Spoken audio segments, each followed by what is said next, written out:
إياك ترتبط أو ترتبطي بالشخصية دي. 10 أنواع لازم تبعد عنهم فورا وتهرب بسرعة لأنهم هيدمروا حياتك. كلامي هنا موجه للبنات والولاد، واحفظ الريل ده لأنه مهم وهتحتاجه، وابعته لصاحبك أو ابعتيه لصاحبتك اللي في علاقة مع حد من النوع ده.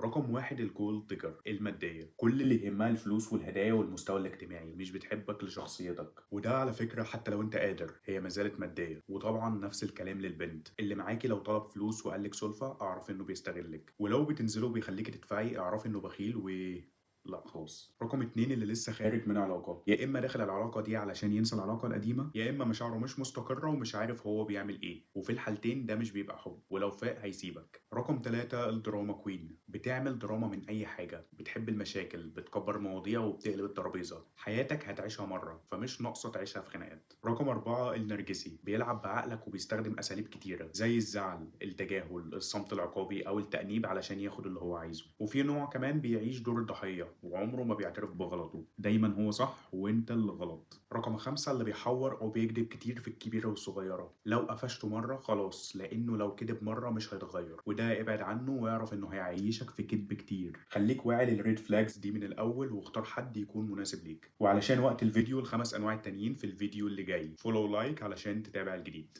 سلام.